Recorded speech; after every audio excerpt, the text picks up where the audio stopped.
Hi, I'm Olivia Martinez. I'm 28, living in San Francisco, and working as a software engineer. Calling it my best life might be a bit of a stretch, but hey, I'm managing. My apartment's got a view of the fog, and I can afford the occasional overpriced avocado toast. So there's that. But trust me, getting here wasn't exactly smooth sailing. Picture this. I'm 8 years old, rocking pigtails, when my dad, Michael, decides family life isn't his scene anymore. He packs up and takes off with a woman young enough to be his daughter. "Sweetie, I'll always love you, but I need to find myself," he said. "Yeah, sure, Dad, find yourself in someone else's arms." Fast forward 4 years, and it's my mom's turn. Sarah meets Mr. Moneybags and suddenly craves a fresh start. "Olivia, darling, you'll understand when you're older. This is for the best," she said, kissing me goodbye. The best for who, exactly? Thankfully, Grandma Elena stepped in, no questions asked. "Olivia, my sweet girl, we'll get through this together," she'd say, wrapping me in those warm, cinnamon-scented hugs that felt like home. Don't get me wrong, I'm doing okay. I've got a great job at TechCorp, where I met my best friend Zoe. She was the one who finally convinced me to try therapy. "Girl, you've got more baggage than an airport carousel." "Time to unpack that," she said over our third glass of wine one night. So there I was, pouring my heart out to Dr. Patterson every Tuesday. "Olivia, how does your parents' abandonment make you feel?" He'd ask. "How do you think it makes me feel, Doc?" Like I just won America's Next Top Abandonment Story. Just when I thought I was getting a grip, life threw another curveball. Grandma Elena, the only real parent I ever had, passed away. I was crushed, drowning in grief and memories of cinnamon hugs. Then came the surprise. She'd left me a fortune, serious money, the kind that would make even a Silicon Valley CEO do a double take. And wouldn't you know it, suddenly my phone was buzzing with calls from two people I never thought I'd hear from again. "Olivia, sweetheart, it's your father. I heard about Elena. I think it's time we reconnected." "Darling, it's your mother. I'm so sorry about your grandmother. We should talk." Well, look who decided to crawl out of the woodwork. I guess a fat inheritance check was enough to jog their memories about having a daughter. Buckle up, folks, things were about to get interesting. So there I was, standing outside a fancy restaurant, questioning my sanity for agreeing to meet with Michael. Yeah, I'm calling him Michael now. Dad is a title you earn, and this guy cashed in his chips a long time ago. "Olivia, oh sweetheart, you look so grown up," he said, walking toward me with a woman who looked like a desperate housewives extra on his arm and two mini Michaels trailing behind. "Hi, Michael," I replied, my voice flatter than week-old soda. "This is Vanessa, my wife," he said, beaming like he was introducing me to a shiny new car. "And these are the twins, Bryson and Kyler." I forced a smile. "Nice to meet you all." As we sat down, I couldn't help but notice Vanessa's designer everything. Her purse probably cost more than my monthly rent. "So Olivia," Michael started, his voice dripping with fake sincerity, "I heard about Elena. I'm so sorry." "She was a good woman."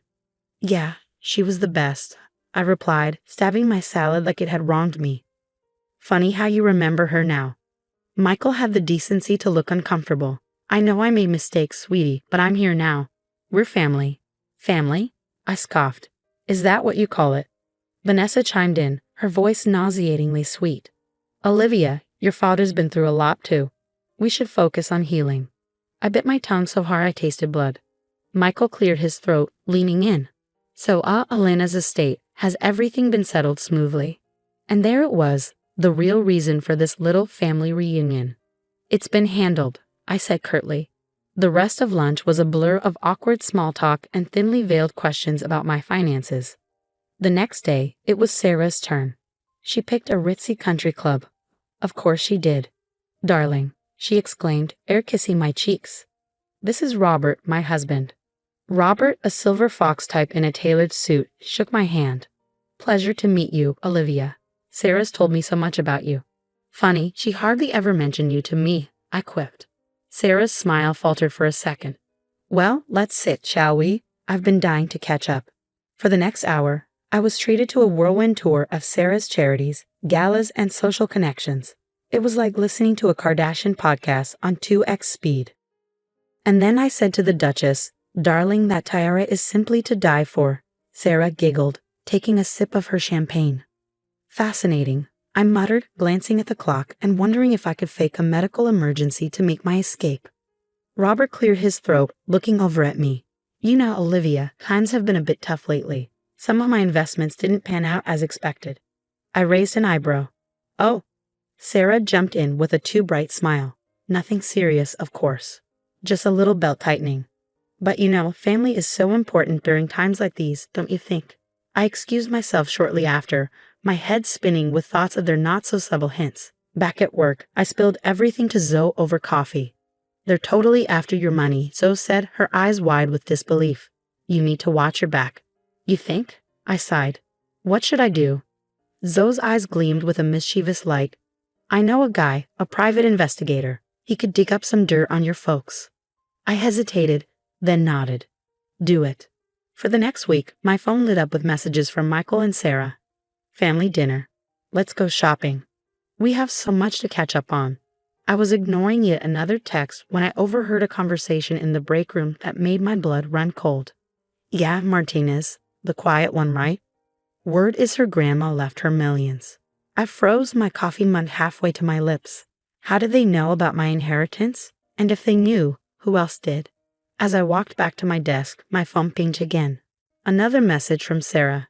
Darling, we simply must discuss the family estate. It's what Alina would have wanted. I clenched my fists, a cold anger settling in my gut. These vultures thought they could swoop in and take what was mine. They had another thing coming. It was time to find out what skeletons were hiding in their designer closets. Jake, the private investigator Zoe had recommended, didn't waste any time. Within a week, he dropped a bombshell that made my head spin. Your dad's business? It's a house of cards, Jake said, sliding a file across my kitchen table. He's in deep with some nasty loan sharks. We're talking break your kneecaps kind of guys. I flipped through the pages, my stomach twisting. And my mom. Jake grimaced. Her husband, Robert, has been cooking the books at his company. They're one audit away from total bankruptcy. It was like a punch to the gut. I knew they were after my money, but this level of desperation was staggering. There's more, Jake continued.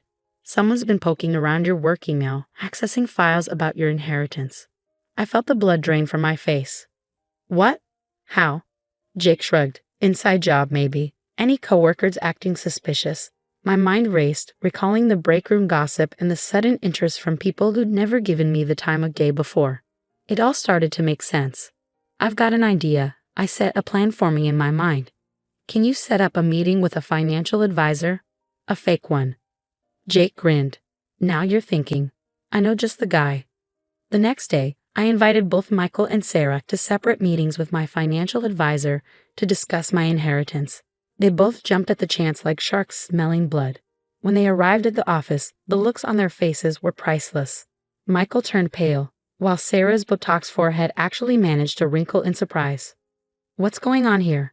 Michael demanded. I smiled sweetly. Oh, I just thought we could all chat about my inheritance together. Isn't that what family does? For the next hour, I laid out everything Jake had uncovered. Michael's failing business, Sarah and Robert's embezzlement, and the hacking of my work email. With each revelation, they grew more desperate, turning on each other like rabid dogs. You told me you needed the money for the boys' college fund. Sarah shrieked at Michael. Oh, please, like you're any better, Michael shot back. Trying to frame your own daughter for corporate espionage. Michael shot back, and my jaw dropped. Sarah, at least have the decency to look ashamed. It wasn't supposed to go that far. We just needed access to your files, she stammered. I stood up, shaking with rage. Get out, both of you, and don't ever contact me again. As they left, tails between their legs, I caught a glimpse of Jake in the corner, giving me a thumbs up. The entire confrontation had been recorded. The fallout was swift and brutal. My coworker Tim from accounting confessed to being bribed by Sarah for information about my finances. A few days later, Michael showed up at my apartment with the twins, trying to guilt me into helping him. Think of your brothers, Olivia. They need you, he pleaded. I slammed the door in his face. They needed a father who stuck around, not a deadbeat chasing money. Sarah's attempt to frame me for corporate espionage was the last straw. I needed a plan, and I needed it fast. We've got them by the balls, Zoe said as we pored over the evidence in my living room. Now we just need to squeeze. I nodded, cold determination settling over me. Let's end this once and for all. I wish I could say I felt bad about what I was about to do, but after everything they'd put me through, this was justice, pure and simple. First up, Robert's embezzlement. I made an anonymous tip to the SEC, and they swarmed his office faster than you can say insider trading. Sarah, darling, I'm afraid there's been a terrible mistake. I overheard Robert shouting into his phone outside the SEC building. The only mistake was thinking they could mess with me and get away with it. As for Michael, well, let's just say his loan shark buddies got an interesting update on his whereabouts. Last I heard, he was spotted boarding a bus to Mexico, looking over his shoulder every 5 seconds. But the piece de resistance, that recorded confession, I handed it over to my company's legal team, and suddenly, all those whispers about corporate espionage dried up real quick. Olivia, we owe you one apology, my boss said, looking sheepish. And a substantial raise if you're interested. I smiled, but my mind was already elsewhere. It was time for a change. Actually, I said, I think I'm ready for a new challenge. So it was all in when I pitched her my idea, our own tech company. Girl, you're speaking my language. We used part of my inheritance to set up shop. But that wasn't all. Grandma Alina's house. I turned it into a shelter for kids who'd been abandoned or abused. It felt right, like she was still helping people even after she was gone. This place is going to change lives, Zoe said as we stood outside the newly renovated shelter. I nodded, feeling a lump in my throat. It already has. Standing by the window of my new office overlooking the San Francisco skyline, I felt a weight lift off my shoulders. The past was behind me. The future was mine for the taking. The story's over, but I've got a question for you. If you were in my shoes, would you have exposed your parents' schemes or given them another chance? Family is complicated, right? Drop your thoughts in the comments.